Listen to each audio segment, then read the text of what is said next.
नमस्कार। देखिए, पिछली वीडियो में हमने इसे पहले के जो क्वेश्चन थे उनको सॉल्व कर लिए थे। तो आज आप उससे आगे देखते हैं।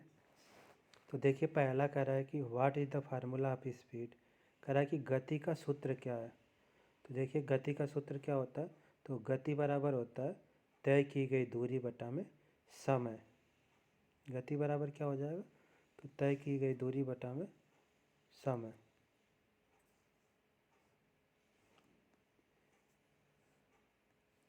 अब अगला देखिए, कह रहा है कि गति की इकाई क्या है। तो गति की इकाई क्या हो जाएगी, अभी हमने देखा गति की परिभाषा क्या है, दूरी बटा में समय। दूरी का मतलब क्या है, लंबाई। लंबाई का मात्रक क्या हो जाएगा, मीटर, और समय का मात्रक सेकेंड। तो गति का मात्रक क्या हो जाएगा, मीटर प्रति सेकेंड।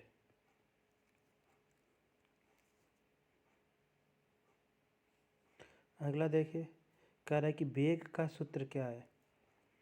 तो देखिए, गति और वेग में अंतर क्या है। तो गति में डायरेक्शन नहीं होता है, किसी भी दिशा में जा सकते हैं, पर वेग में क्या होता है, डायरेक्शन होता है। तो वेग का मतलब निश्चित दिशा में चली गई दूरी, यानी इसमें डायरेक्शन फिक्स होगा बटा में समय। इसका भी मात्रक क्या हो जाएगा, मीटर प्रति सेकेंड। तो गति और वेग में क्या अंतर होता है, तो गति में डायरेक्शन हमें नहीं पता होता है, और वेग में जो होता है हमें डायरेक्शन का पता होता है, दिशा का ज्ञान होता है। 82 नंबर देखिए, कह रहा है कि वेग की इकाई क्या है। तो वेग की इकाई क्या हो जाएगी, मीटर प्रति सेकेंड, क्योंकि दूरी बटा में समय। दूरी जो है वेग में निश्चित दिशा में चली गई दूरी, पर लंबाई यही है। तो लंबाई का मात्रक क्या हो जाएगा, मीटर, और समय का मात्रक सेकेंड। तो इसका मात्रक क्या हो जाएगा, मीटर प्रति सेकेंड। क्या हो जाएगा, मीटर प्रति सेकेंड। इसके बाद देखिए 83 नंबर, कह रहा है कि जिस वस्तु में परिमाण या साइज होता है उसे क्या कहते हैं। तो देखिए, जिस वस्तु में परिमाण हमें मालूम होता है उसको हम स्केलर यानी अदिश राशि कहते हैं, और जिसमें परिमाण और दिशा दोनों मालूम होगा उसको बोलेंगे सदिश राशि। देखिए, जैसे 84 नंबर का है कि यदि वस्तु में परिमाण और वेग दोनों हो तो उसे क्या कहेंगे। तो सिर्फ अगर परिमाण हो तो उसको बोलेंगे अदिश राशि, अगर दोनों हमें मालूम हो तो उसको बोलेंगे वेक्टर क्वांटिटी, सदिश राशि। तो ये अंतर है, अगर हमें सिर्फ परिमाण का मान ज्ञात हो तो उसको बोलेंगे स्केलर अदिश राशि, और परिमाण के साथ साथ हमें क्या हो, वेग भी पता हो तो उसको बोलेंगे सदिश राशि, वेक्टर क्वांटिटी। 85 देखिए, कह रहा है कि किसी वस्तु में विस्थापन परिवर्तन की दर क्या है। तो देखिए, विस्थापन मतलब निश्चित दिशा में चली गई दूरी हो गया। तो निश्चित दिशा में चली गई दूरी,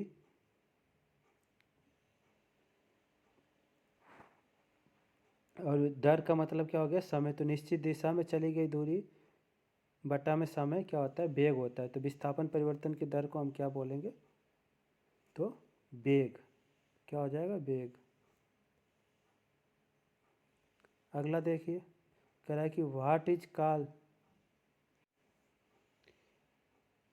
if a body does not change its position with respect to its surrounding. कह रहा है कि यदि कोई वस्तु अपने परिवेश के संबंध में अपनी स्थिति को नहीं बदलता है तो उसे क्या कहा जाता है।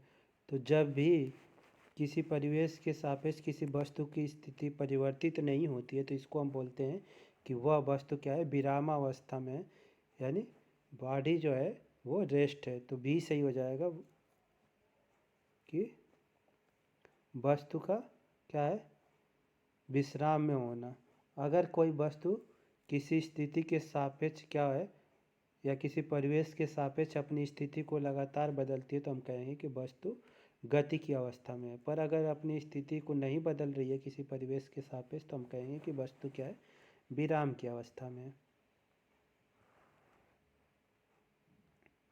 अगला देखिए कह रहा है कि यदि कोई वस्तु अपने परिवेश के संबंध में अपनी स्थिति को बदलता है तो उसे क्या कहा जाता है। तो अगर कोई वस्तु किसी परिवेश के संबंध में अपनी स्थिति को बदलता है तो उसको हम बोलेंगे कि वस्तु जो है गति की अवस्था में है। क्या है, वस्तु गति की अवस्था में है। और नहीं बदलता है तो वस्तु विराम की अवस्था में है। 88 देखिए कह रहा है कि उस वस्तु का वेग क्या होगा जो 21 सेकेंड में एक रेखा में 168 मीटर की दूरी तय करता है। तो देखिए वेग बराबर हमने देखा था क्या होता है, वेग बराबर तो निश्चित दिशा में चली गई दूरी, वेग बराबर क्या होगा, तो दूरी, तो दूरी हमें दिया है 168,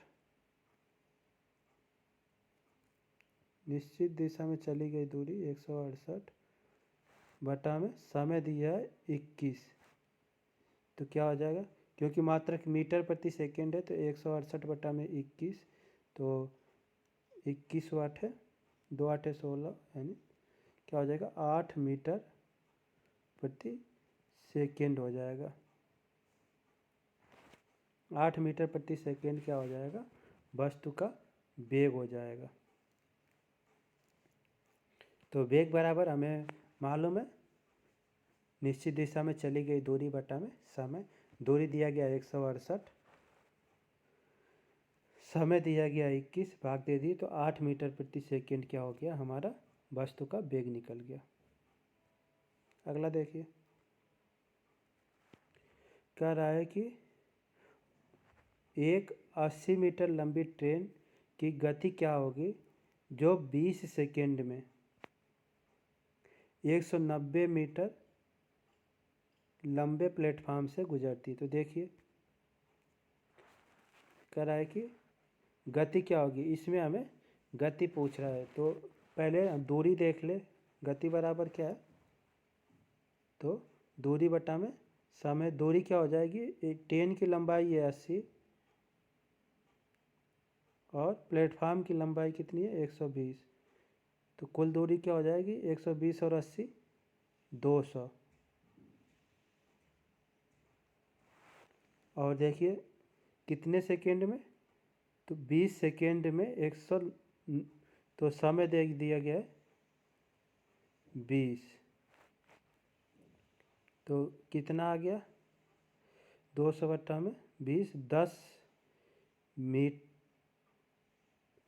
मीटर प्रति सेकेंड। ये क्या हो गया, हमारा गति निकल गया। पर देखिए ऑप्शन सब दिया गया है किलोमीटर प्रति घंटा में, तो मीटर प्रति सेकेंड को किलोमीटर प्रति घंटा में बदलने के लिए तो 10 मीटर को किलोमीटर में बदलने के लिए हमें 1000 से भाग देना पड़ेगा, और नीचे सेकेंड है तो उसको घंटा में बदलने के लिए 3600 से भाग देना पड़ेगा। तो 18 5 5 दूना के 10, क्या आ जाएगा 18 दूना के 36 किमी प्रति हावर, यानी डी सही हो जाएगा कितना 36 किलोमीटर प्रति घंटा उसकी क्या हो जाएगी, गति हो जाएगी। तो ट्रेन की गति, तो सबसे पहले दूरी कितनी होगी, तो ट्रेन की लंबाई कितनी है 80 और प्लेटफार्म की लंबाई 120 है, तो 200 मीटर हो जाएगा। और समय दिया गया है 20, तो 200 बटा में 20, 10 मीटर प्रति सेकेंड, और मीटर प्रति सेकेंड को किलोमीटर प्रति घंटा में बदलने के लिए 18 बटा 5 से हम क्या करते हैं, गुणा कर देते हैं। तो 10 गुणित 18 बटा 5 कर दिए तो 5 क्या हो जाएगा 36 किलोमीटर प्रति घंटा ट्रेन की क्या हो जाएगी, गति हो जाएगी। अगला देखिए कह रहा है कि त्वरण के लिए सूत्र क्या है। तो देखिए ऑप्शन दिया ही नहीं है। त्वरण क्या होता है, वेग परिवर्तन की दर को हम क्या बोलते हैं, त्वरण बोलते हैं। तो त्वरण का सूत्र क्या हो जाएगा, वेग परिवर्तन की दर बटा में वेग परिवर्तन बटा में समय। अगला देखिए, अगला कह रहा है कि किसी वस्तु के त्वरण की इकाई क्या होगी। तो त्वरण की इकाई क्या हो जाएगी, तो वेग परिवर्तन की दर को हम क्या बोलते हैं, त्वरण बोलते हैं। तो वेग क्या होता है, वेग परिवर्तन की दर क्या हो जाएगा, वेग परिवर्तन की दर मतलब, दर का मतलब समय, और वेग का मात्रा क्या होता है, मीटर प्रति सेकेंड, और सेकेंड नीचे आ गया तो इसको हम लिख सकते हैं, तो मात्रा क्या हो जाएगा, मीटर प्रति सेकेंड स्क्वायर। ये किसका मात्रक हो जाएगा, त्वरण का।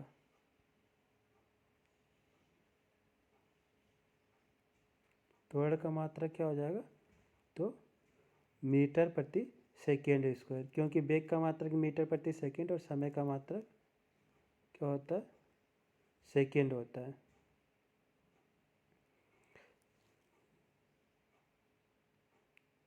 तो यही देखिए 91 में यही पूछ रहा है कि किसी वस्तु के त्वरण की इकाई क्या होगी। तो त्वरण की इकाई क्या हो जाएगी, तो त्वरण की इकाई होगी मीटर प्रति सेकेंड स्क्वायर।